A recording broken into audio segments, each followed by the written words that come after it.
انہوں نے ہمیں بھوکا رکھا. وہ ہر کوٹری کے لیے 2 روٹی کے ٹکڑے دیتے تھے جو کافی نہیں ہے. ہمارے ساتھ 11 اور 12 سال کے بچے بھی تھے اور ان کے لیے کھانا کافی نہیں تھا. خدا ہی جانتا ہے کہ حالات کتنے خراب تھے. اسرا جابیز بھی اسرائیلی قید سے رہا کیے جانے والے فلسطینیوں میں سے ایک ہیں. ان کے چہرے پر جھلسنے کے زخم ہیں جو سن 2015 میں ان کی گاڑی میں دھماکے کے باعث آئے تھے. اسرائیل نے انہیں اپنی گاڑی کو بم دھماکے سے اڑا کر قتل کی کوشش کے الزام میں 11 سال قید کی سزا سنائی تھی. اسرا کے گھر والے اس الزام سے انکار کرتے آئے ہیں. اسرائیلی جیلوں سے رہائی پانے والے فلسطینی نوجوان اسرائیلی جیلوں میں مشکل حالات کی شکایت کرتے ہیں. قطر کی وزارت خارجہ کے مطابق اسرائیل اور حماس نے غزہ کی پٹی میں مزید 2 روز کی جنگ بندی میں توسیع پر اتفاق کیا ہے. جنگ بندی میں توسیع سے غزہ پر ان اسرائیلی حملوں میں وقفہ بھی بڑھ گیا ہے جن میں کم از کم 13,000 افراد ہلاک ہوئے ہیں اور غزہ کے 23 لاکھ شہریوں کے لیے وہاں بحران پیدا ہو گیا ہے. صبا شخان، وائس آف امریکہ. رہائی پانے والوں کی کہانیاں تو آپ نے دیکھی، لیکن بہت سے ہزاروں ایسے خاندان ہیں جو اب کبھی اس جنگ کے باعث اپنے پیاروں کو نہیں مل سکیں گے، جن کے پیارے اس جنگ میں ہلاک ہو چکے ہیں. اسرائیل اور حماس کے درمیان عارضی جنگ بندی کے معاملے پر دونوں اطراف سے کیا رد عمل سامنے آ رہا ہے اور اس تنازع کے مستقل حل کے لیے وہاں کیا رائے پائی جاتی ہے، اس پر بات کرنے کے لیے اسکائپ کے ذریعے ہمارے ساتھ ہیں یروشلم سے صحافی Harinder Mishra. Harinder, thank you for being with us. اسرائیل میں مزید 2 روز کی جنگ بندی کے معاہدے پر کیا رد عمل ہے اور کتنا دباؤ ہے وہاں مزید یرغمالیوں کی باحفاظت رہائی کے لیے حکومت پر؟ دیکھیے، یہاں پر لوگوں نے راحت کی سانس لی ہے. میں کل ایک ہوٹل میں تھا جہاں پر کہ جب یرغمالیوں کو رہا کیا گیا ان کے خاندان کے لوگ بھی وہاں پر موجود تھے. وہ اسی کبوتز کے لوگ تھے جہاں کے لوگوں کو رہا کیا گیا، اور ایک طرف تو انہوں نے خوشی کا اظہار کیا، لیکن ساتھ ہی ساتھ تقریباً ہر آدمی جس سے میری بات ہوئی اس کے ساتھ اس نے ایک دکھ کا بھی جو ہے وہ کافی تکلیف کا بھی قصہ سنایا، کیونکہ تقریباً وہاں پر ہر خاندان جو ہے اس کا کوئی نہ کوئی یا تو مارا گیا یا کوئی نہ کوئی جو ہے وہ یرغمال بنایا گیا. تو ایسے میں ملے جلے جو ہیں جذبات سننے کو مل رہے ہیں. ان لوگوں نے لگاتار یہاں پر مظاہرے کیے ہیں. یرغمالیوں کے جو خاندان کے لوگ ہیں ان کے ساتھ ساتھ یہاں پر ہزاروں کی تعداد میں اسرائیلیوں نے بھی سڑک پر جو ہے مظاہرے کیے ہیں. وہ لگاتار حکومت سے مطالبہ کر رہے ہیں کہ یرغمالیوں کو چھڑانے کے لیے پوری کوشش کی جائے.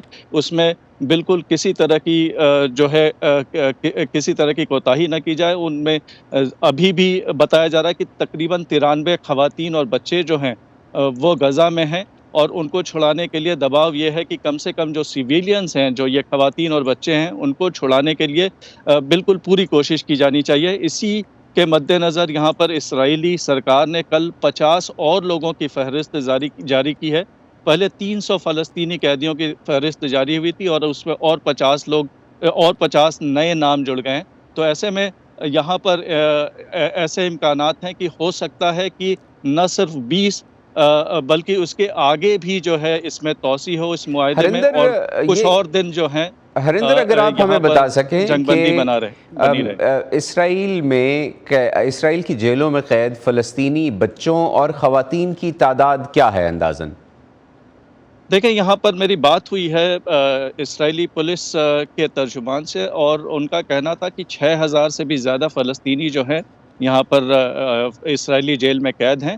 لیکن آپ کو یہ بھی بتا دوں کہ اسرائیلی فوج جو ہے وہ تقریباً ہر روز غرب اردن میں کارروائی ابھی بھی کر رہی ہے، اور تقریباً ہر روز درجنوں لوگ جو ہیں وہ قیدی بنائے جا رہے ہیں. تو ایسے میں قیدیوں کی جو تعداد ہے وہ بالکل صاف طور پر نہیں بتائی جا سکتی، یہ گھٹتی بڑھتی رہ رہی ہے، اور تقریباً ہر روز قیدیوں کی جو تعداد ہے اس میں اضافہ بھی ہوتا نظر آ رہا ہے. اس کے باوجود کہ اتنے سارے قیدی جو ہیں اس معاہدے کے تحت ان کو چھوڑا جا رہا ہے، اس کے باوجود قیدیوں کی جو تعداد ہے وہ بہت زیادہ پہلے سے گھٹی نہیں ہے. رائٹ. ہریندر، امدادی سامان کی غزہ میں فراہمی ظاہر ہے ابھی بھی کرٹیکل ہے، بہت زیادہ سامان وہاں چاہیے. مزید کتنے ٹرکس گئے ہیں منڈے کو جب یہ ٹروس ایکسٹینڈ ہوا ہے، اور کون سا ایسا سامان ہے جس کی وہاں ابھی بھی اشد ضرورت ہے؟ دیکھیں، دونوں فریقین جو ہیں ان کا ایک دوسرے پہ یقین جو ہے وہ کبھی بھی نہیں رہا، اور اس وجہ سے تقریباً یہ 4 روز کی جو جنگ بندی بھی رہی اس دوران بھی دونوں کے بیچ میں جو ہے بات چیت کو لے کر کے وہ جو ہمیشہ جو ہے مذاکرات جو ہیں وہ بگڑتے بھی نظر آئے، اور جو سارے جو میڈیٹرز ہیں ان کی کوششوں کے تحت جو ہے یہ کسی طرح سے ہر روز انجام دیا گیا ہے۔ وہاں پر ایندھن کی خاص کر کے جو کمی ہے، لیکن آج یہ بتایا جا رہا ہے کہ الشفا اسپتال جہاں پر کی جو کہ وہاں کا سب سے بڑا اسپتال ہے، وہاں پر ایندھن کی سپلائی ہوئی ہے۔ وہاں پر کچھ جو یونٹس ہیں جو خاص کر کے ایمرجنسی یونٹس ہیں ان کو بھی کھولا گیا ہے، اور لوگوں کو کہا گیا ہے کہ جنہیں علاج کی ضرورت ہے وہ وہاں پر آ سکتے ہیں، ایسا حماس کے بھی ایک ترجمان نے اعلان کیا ہے۔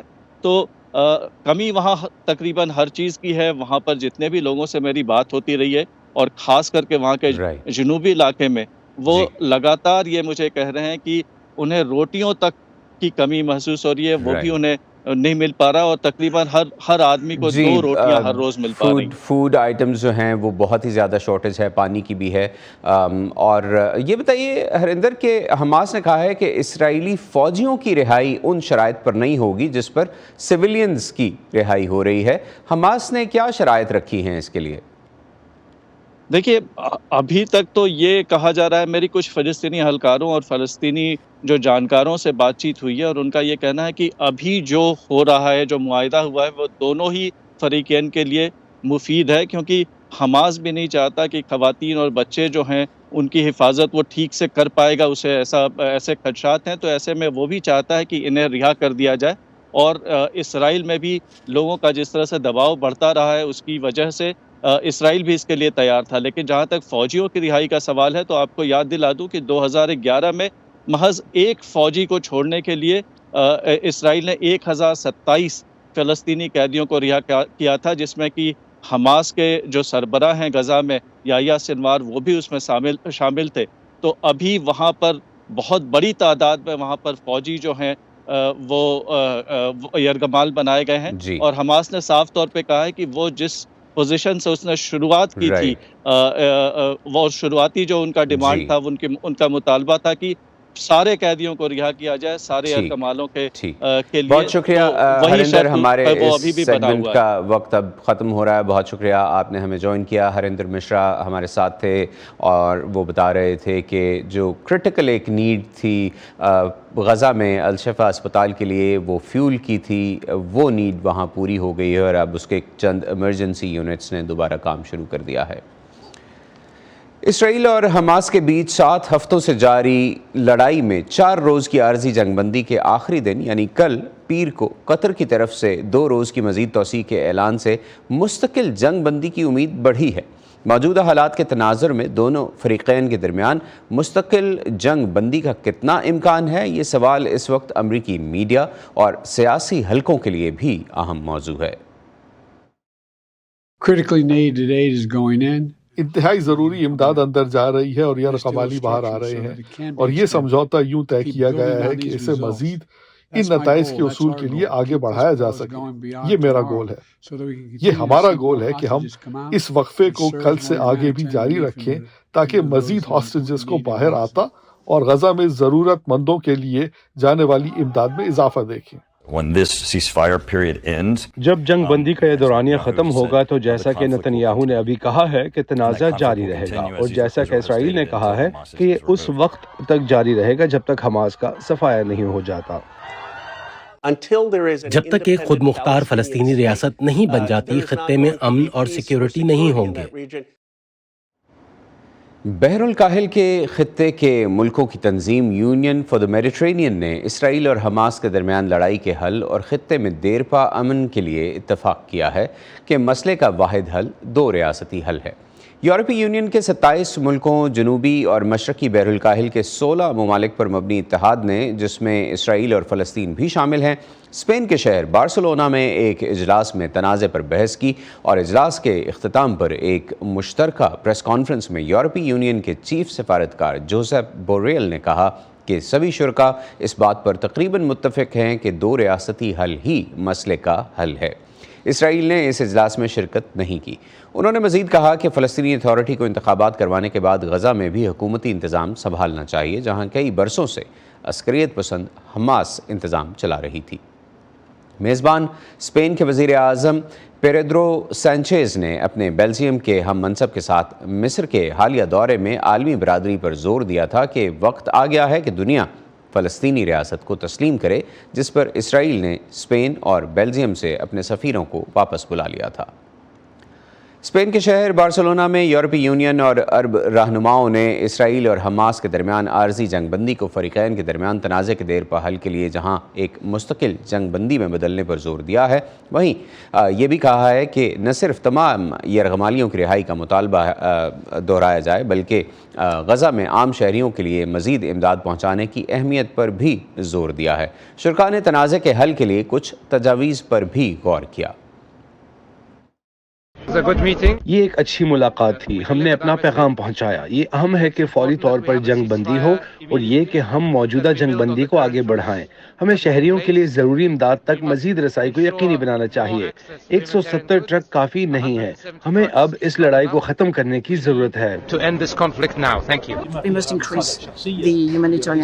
ہمیں شہریوں کے لیے ضروری امداد میں اضافہ کرنا چاہیے، لیکن جنگ میں وقفے کو طول دے کر کچھ مثبت اقدامات بھی کرنا چاہیے۔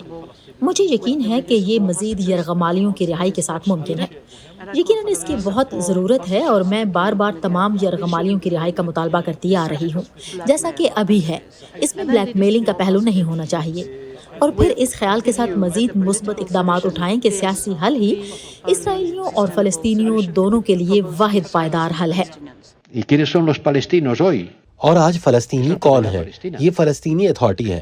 انہیں اپنے کام کرنے کے طریقوں کو بہتر بنانے کی ضرورت ہے اور وہ ایسا کر سکتے ہیں، اور وہاں جلد از جلد انتخابات ہونے چاہیے اور اسرائیل کو اس کے لیے تعاون کرنا چاہیے، ویسے نہیں جیسے کہ انہوں نے مشرقی یروشلم میں کیا تھا جب فلسطینیوں نے انتخابات کرانے کی کوشش کی۔ تو یقیناً ہمیں یہ سب کچھ کرنے کی ضرورت ہے۔ بلا شبہ ہمیں فلسطینی نیشنل اتھارٹی کو تسلیم کرنے، قانونی حیثیت دینے اور اس کی حمایت کرنے کی ضرورت ہے۔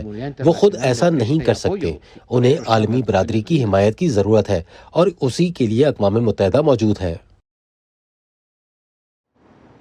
ایک طرف بین الاقوامی برادری یہ کوشش کر رہی ہے کہ عارضی جنگ بندی کو مستقل جنگ بندی میں تبدیل کیا جائے، تو دوسری طرف اسرائیلی وزیر اعظم نے کہا ہے کہ عارضی جنگ بندی ختم ہوتے ہی ان کے ملک کی افواج پوری طاقت سے حماس پر حملے کریں گی، لیکن بین الاقوامی برادری مستقل جنگ بندی پر ابھی بھی زور دے رہی ہے اور مطالبہ کر رہی ہے کہ اس کے لیے سنجیدہ کوششیں کی جائیں۔ کیا اسرائیل اور حماس کے درمیان فوری طور پر مکمل جنگ بندی ہونا ممکن ہے؟ اس پر بات کرنے کے لیے ہمارے ساتھ بفلو، نیو یارک سے یونیورسٹی آف بفلو سے منسلک پروفیسر فیضان حق موجود ہیں۔ فیضان صاحب، بہت شکریہ، آپ ہمیں جوائن کر رہے ہیں۔ بتائیے کہ عرب اور مغربی ممالک مکمل جنگ بندی پر زور تو دے رہے ہیں، آپ کے خیال میں کیا ایسے اقدامات ہیں جن کے ہونے سے دونوں فریق کسی ایسے معاہدے پر راضی ہو سکتے ہیں؟ دیکھیے، سننے والوں کو اور دیکھنے والوں کو سلام میری طرف سے۔ یہ جو جنگ ہے، اس کے لیے ان کو راضی ہونا پڑے گا، کیونکہ اسرائیل اور حماس دونوں کے پاس بہت تھوڑا ٹائم ہے، بہت تھوڑا وقت ہے۔ اگر وہ جنگ جاری بھی رکھیں گے تو کب تک جاری رکھیں گے؟ اس وقت ڈیبیٹ بہت ہو رہی ہے اسرائیل کی وار کیبنٹ میں، نیتن یاہو کے آفس میں اور موساد میں کہ کیا کرنا ہے کیا نہیں کرنا۔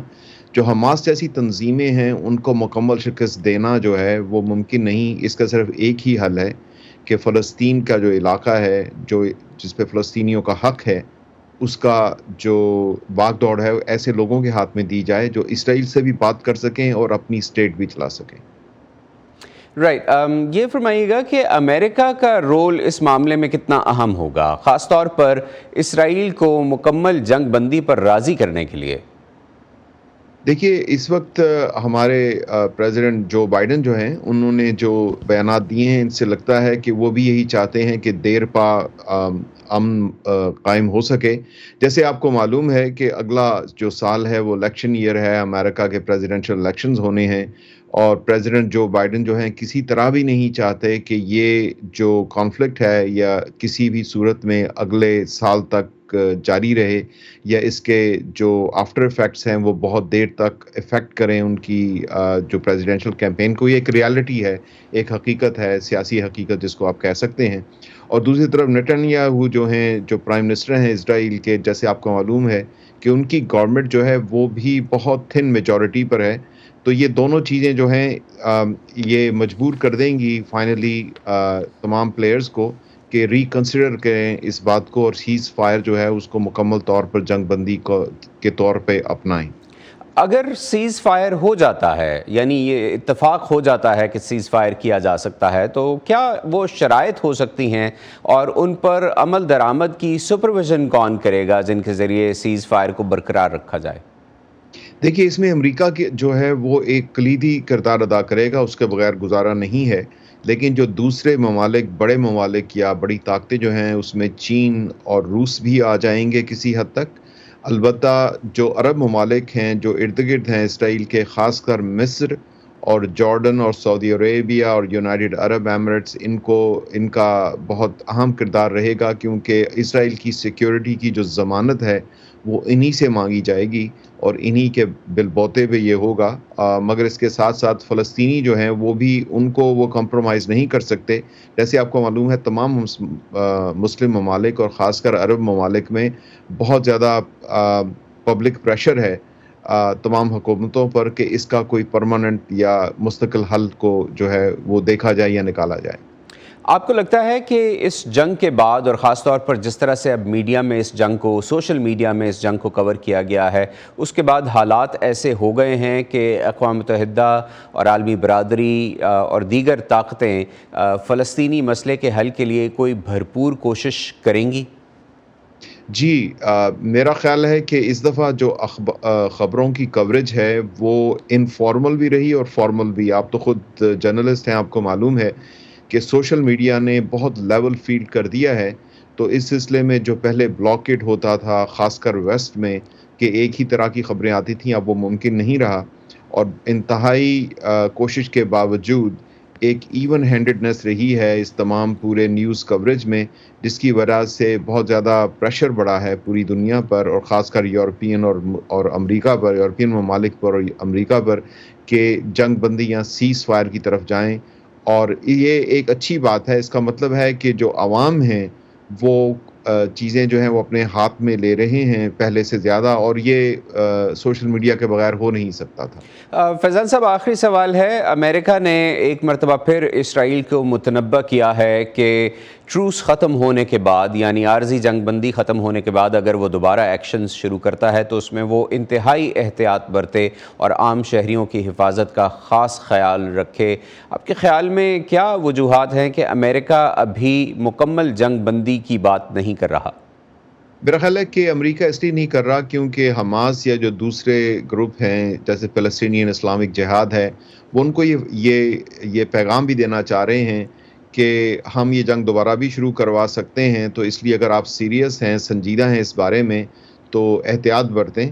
یہ دونوں طرف کی پارٹیز کے لیے بہت امپورٹنٹ ہے، کیونکہ امریکہ کو ایک انتہائی آپ سمجھ لیں گے پلسرات سے گزرنا ہے کہ ایک بیلنس رکھنا ہے اپنی پالیسیز میں، اور یہ بیلنس رکھنا جو ہے بہت مشکل کام ہے، کیونکہ امریکہ پہ جو پریشر ہے جو پہلے یوکرین اور رشین وار سے رشیا کے اوپر تھا، وہ سارا پریشر جو ہے وہ امریکہ پر شفٹ ہو چکا ہے۔ تو امریکہ کو اس میں سے بہرحال کسی صورت نکلنا ہے کامیابی سے، جو کہ بہت مکمل کامیابی نہیں ہوگی، مگر اس طرح امریکہ جو ہے وہ دونوں طرف کے لوگوں کو کچھ حد تک سیٹسفائی کر سکے گا۔ بہت شکریہ فیضان صاحب، آپ نے ہمیں جوائن کیا اور ہمارے ساتھ آج اس اہم موضوع پر بات کی۔ بہت شکریہ۔ اسی پر ختم کرتے ہیں آج کا ویو 360۔ اسٹے سیف اور پاکستان اور خطے سمیت دنیا بھر کی اہم خبروں اور دلچسپ معلومات کے لیے آئیے ہماری ویب سائٹ urduvoa.com پر۔ یہ سارا کانٹینٹ آپ کو ملے گا ہمارے سوشل میڈیا پلیٹ فارمز پر بھی۔ ہمارا فیس بک کا پیج ہے facebook.com/VOA Urdu، یوٹیوب پر ہمارا چینل ہے VOA Urdu کے نام سے، اور ٹویٹر اور انسٹاگرام پر ہمارا ہینڈل ہے @VOA Urdu۔ اب تک کے لیے اتنا ہی، محمد عاطف کو اجازت دیجیے، خدا حافظ۔